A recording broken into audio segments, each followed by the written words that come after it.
ये ब्रह्मांड बहुत बड़ा और रहस्यमयी है। यह हर तरफ फैला है, अनंत जैसा, अनगिनत स्टार्स, गैलेक्सीज और कॉस्मिक वंडर से भरा हुआ है जो दिमाग घुमा देते हैं। हम रात में आसमान को देखते हैं और सोचते हैं वहां क्या है, यह सब कैसे बना। ये सवाल सदियों से लोगों को सोचने पर मजबूर करते रहे हैं। ये सब कैसे शुरू हुआ? ज्यादातर साइंटिस्ट मानते हैं कि इसका जवाब है बिग बैंग। इस थ्योरी के हिसाब से ब्रह्मांड एक बहुत ही गर्म और घने स्टेट से शुरू हुआ और तब से फैल रहा है। एक छोटे से बिंदु की कल्पना करो, एक एटम से भी छोटा, जिसमें पूरे ब्रह्मांड की एनर्जी थी। इस बिंदु में, जिसे अक्सर सिंगुलैरिटी कहते हैं, वो सब कुछ था जो बाद में स्टार्स, प्लैनेट्स और गैलेक्सीज बनेगा। लगभग 13.8 बिलियन साल पहले यह बिंदु फट गया। इस एक्सप्लोजन को, जिसे बिग बैंग कहते हैं, ने ब्रह्मांड की शुरुआत की, जैसा कि हम जानते हैं। यह एक्सप्लोजन किसी बॉम्ब के फटने जैसा नहीं था। यह स्पेस का खुद का फैलाव था। स्पेस और टाइम फैलने लगे, गैलेक्सीज को अपने साथ ले जाते हुए। बिग बैंग थ्योरी बहुत सारे एविडेंस से सपोर्ट होती है। साइंटिस्ट ने इस कॉस्मिक पजल को सुलझाने के लिए अलग अलग सोर्सेज से डेटा इकट्ठा किया है। हम गैलेक्सीज को एक दूसरे से दूर जाते हुए देखते हैं। यह ऑब्जर्वेशन इस विचार से मिलता है कि ब्रह्मांड फैल रहा है। इससे पता चलता है कि वे एक समय में एक दूसरे के बहुत पास थे। उनके मूवमेंट्स को पीछे की ओर देखकर हम अंदाजा लगा सकते हैं कि वे एक ही बिंदु से शुरू हुए थे। हम बिग बैंग से बचे हुए धीमे रेडिएशन का भी पता लगाते हैं। यह रेडिएशन, जिसे कॉस्मिक माइक्रोवेव बैकग्राउंड कहते हैं, शुरुआती ब्रह्मांड की एक झलक दिखाता है। इसे कॉस्मिक माइक्रोवेव बैकग्राउंड रेडिएशन कहते हैं। यह एक इंपॉर्टेंट सबूत है जो बिग बैंग थ्योरी को सपोर्ट करता है। ये ब्रह्मांड की शुरुआत की गूंज की तरह है। यह हल्की सी चमक हमें ब्रह्मांड की स्थितियों के बारे में बताती है। उसके जन्म के कुछ ही देर बाद बिग बैंग हमारे ब्रह्मांड की शुरुआत कैसे हुई, इसके लिए हमारे पास सबसे अच्छा एक्सप्लेनेशन है। यह हमारे आसपास दिखाई देने वाली हर चीज की उत्पत्ति और विकास को समझने के लिए एक फ्रेमवर्क देता है। यह हमें ब्रह्मांड के एक छोटे से बिंदु से लेकर आज हम जो विशाल ब्रह्मांड देखते हैं, उसके विकास को समझने में मदद करता है। पहले एटम्स के बनने से लेकर स्टार्स और गैलेक्सीज के जन्म तक, बिग बैंग थ्योरी हमारे ब्रह्मांडीय इतिहास की एक पूरी कहानी बताता है। बिग बैंग के बाद शुरुआती कुछ सेकंड्स में ब्रह्मांड बहुत ज्यादा गर्म और घना था। ये ऊर्जा और कणों का एक कैओटिक सूप था। ये कण लगातार एक दूसरे से टकरा रहे थे और इंटरैक्ट कर रहे थे। जैसे जैसे ब्रह्मांड फैलता गया, ये ठंडा होता गया। ऊर्जा पदार्थ और प्रतिपदार्थ में बदलने लगी। जब पदार्थ और प्रतिपदार्थ मिलते हैं तो वो एक दूसरे को खत्म कर देते हैं और ऊर्जा रिलीज करते हैं। हमारी किस्मत अच्छी थी कि पदार्थ प्रतिपदार्थ से थोड़ा ज्यादा था।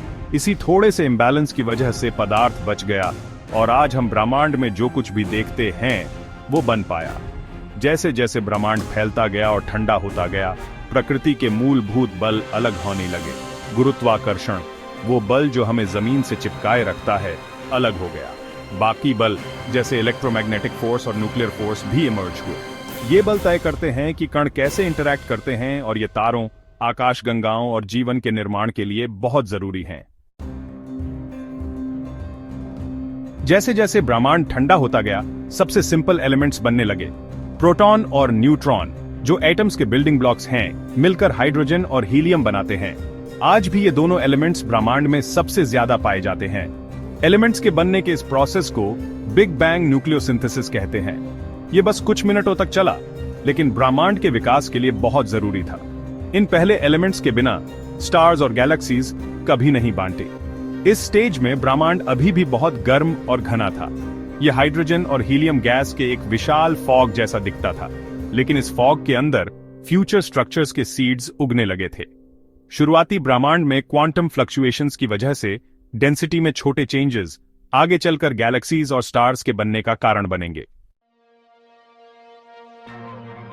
शुरुआत के ब्रह्मांड को बनाने में गुरुत्वाकर्षण का बहुत बड़ा हाथ था। गैस के बादलों में थोड़ा बहुत डेंसिटी डिफरेंस का मतलब था कि कुछ जगहों पे दूसरी जगहों से ज्यादा मास था। इन जगहों का ग्रेविटेशनल पुल ज्यादा स्ट्रांग था और ये और ज्यादा गैस अपनी तरफ खींच के बड़े होते गए। लाखों सालों में ये गैस के क्लम्प्स और थिक और हॉट होते गए। आखिरकार उनके बीच वाले हिस्से का टेम्परेचर और प्रेशर इतना ज्यादा हो गया कि न्यूक्लियर फ्यूजन शुरू हो गया। हाइड्रोजन एटम्स मिलके हीलियम बनाते हैं और बहुत सारी एनर्जी रिलीज करते हैं। पहले स्टार्स का जन्म हुआ। ये शुरुआती स्टार्स बहुत बड़े और कम उम्र वाले थे। वो कुछ लाख साल बहुत तेज चमके और फिर सुपरनोवा बनके फट गए। इन एक्सप्लोजन्स ने स्टार्स के अंदर बने हैवी एलिमेंट्स को स्पेस में फैला दिया। यही एलिमेंट्स आगे चल के प्लैनेट्स और यहां तक कि लाइफ के भी बिल्डिंग ब्लॉक्स बनेंगे।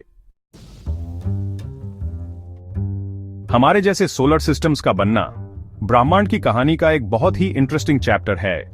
यह सब शुरू होता है एक जायंट मॉलिक्यूलर क्लाउड से, जो गैस और डस्ट का एक बहुत बड़ा एरिया होता है। ये क्लाउड्स ठंडे और घने होते हैं और स्टार्स के बनने के लिए परफेक्ट एनवायरनमेंट देते हैं। जब एक मॉलिक्यूलर क्लाउड के अंदर एक स्टार इग्नाइट होता है तो बाकी का गैस और डस्ट उसके चारों ओर घूमने लगता है। इस स्वर्लिंग डिस्क को प्रोटोप्लैनेटरी डिस्क कहते हैं और यहीं पर प्लैनेट्स पैदा होते हैं। अक्रीशन नाम के प्रोसेस से डस्ट पार्टिकल्स आपस में चिपकने लगते हैं और बड़े बड़े क्लम्प्स बनाते हैं। लाखों सालों में ये क्लम्प्स बड़े होकर प्लैनेटेसिमल्स बन जाते हैं, जो प्लैनेट्स बनाने के ब्लॉक्स होते हैं। प्लैनेटेसिमल्स आपस में टकराते और जुड़ते रहते हैं और आखिरकार प्रोटोप्लैनेट्स और फिर पूरे प्लैनेट्स बन जाते हैं। जीवन का नक्शा, ग्रहों का निर्माण, कैसे ग्रह बनते हैं, ये कहानी समय और अंतरिक्ष का एक अनोखा सफर है। सारे ग्रह एक जैसे नहीं बांटे, हर एक की अपनी कहानी और अपनी खासियत होती है। कौन सा ग्रह बनेगा ये इस बात पर निर्भर करता है कि वो प्रोटोप्लैनेटरी डिस्क में कहां है और उसके आसपास क्या क्या चीजें हैं। ये डिस्क गैस और धूल का एक घूमता हुआ बादल होता है जो नए तारे के चारों ओर घूमता है। तारे के पास जहां गर्मी ज्यादा होती है वहां पृथ्वी और मंगल जैसे पत्थर वाले ग्रह बनते हैं। ये ग्रह छोटे होते हैं पर भारी होते हैं और इनकी जमीन सख्त होती है। ये ग्रह लोहे और सिलिकॉन जैसी भारी चीजों से बनते हैं। ये छोटे छोटे कणों के मिलने से बनते हैं जो आपस में चिपक जाते हैं और बड़े होते जाते हैं। दूर जहां डिस्क ठंडा होता है वहां बृहस्पति और शनि जैसे गैस के बड़े बड़े ग्रह बनते हैं। इन बड़े ग्रहों में ज्यादातर गैस होती है। ये ग्रह ज्यादातर हाइड्रोजन और हीलियम से बने होते हैं, जैसे कि शुरुआती ब्रह्मांड। इनका बड़ा आकार इन हल्की गैसों को पकड़ कर रखने में मदद करता है। ग्रह बनना एक मुश्किल और गड़बड़ प्रक्रिया है। इसमें छोटी छोटी चीजों के बीच बहुत सारी टक्करें होती हैं। शुरुआती सौर मंडल में प्रोटोप्लैनेट्स के बीच बड़ी टक्करें आम बात थीं। ये टक्करें बहुत तेज हो सकती थीं, जिससे चीजें जुड़ जाती थीं या टूट जाती थीं। इन टक्करों ने ग्रहों के ऊपर के हिस्से को आकार दिया और उनके घूमने के रास्ते को भी बदला। इन पुरानी टक्करों के निशान आज भी कई ग्रहों पर देखे जा सकते हैं। जैसे कि माना जाता है कि हमारा चांद पृथ्वी और मंगल ग्रह जितनी बड़ी चीज के बीच एक बड़ी टक्कर से बना था। इस टक्कर से बहुत सारा सामान बाहर निकला जो बाद में चांद बन गया। हमारा कॉस्मिक एड्रेस, पृथ्वी का ब्रह्मांड में जगह। हमारा प्लैनेट पृथ्वी अंतरिक्ष के विशालता में एक छोटा सा ओएसिस है। मिल्की वे गैलेक्सी, एक स्पाइरल गैलेक्सी जिसमें सैकड़ों अरब स्टार्स हैं, के अंदर हमारा सोलर सिस्टम एक शांत जगह पे है। हम मिल्की वे के एक स्पाइरल आर्म में रहते हैं, गैलेक्सी के सेंटर से दूर, जहां स्टार्स बनते हैं और सुपरनोवा जैसी खतरनाक चीजें होती हैं। इस जगह ने हमारे प्लैनेट पर अरबों सालों तक लाइफ को ग्रो होने दिया है। सोलर सिस्टम में पृथ्वी की पोजीशन, जिसे हैबिटेबल जोन कहते हैं, लाइफ के लिए बहुत इंपॉर्टेंट है। यह जोन सूर्य से एकदम सही दूरी पर है, जिससे पानी लिक्विड फॉर्म में रह सकता है, जो लाइफ के लिए जरूरी है। ब्रह्मांड का विस्तार, एक अनंत यात्रा। ब्रह्मांड की कहानी तारों, गैलेक्सीज और ग्रहों के बनने से खत्म नहीं होती। ये सब तो बस एक बहुत बड़ी कहानी की शुरुआत है, जो अरबों सालों तक चलेगी। असल में ब्रह्मांड आज भी फैल रहा है, और वो भी तेजी से। ये बात 20वीं सदी के आखिर में पता चली और तब से ये अंतरिक्ष के बारे में रिसर्च का एक इम्पोर्टेंट टॉपिक बना हुआ है। 20वीं सदी के आखिर में हुई इस खोज ने वैज्ञानिकों को हैरान कर दिया और डार्क एनर्जी जैसी चीज के बारे में बताया। डार्क एनर्जी एक रहस्यमयी ताकत है जो ब्रह्मांड के फैलाव को और तेज कर रही है। डार्क एनर्जी एक रहस्यमयी शक्ति है जो ब्रह्मांड की कुल ऊर्जा का लगभग 88% है। इतनी ज्यादा होने के बावजूद हम इसके बारे में ज्यादा कुछ नहीं जानते। माना जाता है कि यही ब्रह्मांड के तेजी से फैलने की वजह है, लेकिन ये असल में क्या है ये अभी भी पता नहीं चला है। वैज्ञानिक इसके राज खोलने के लिए लगातार रिसर्च कर रहे हैं।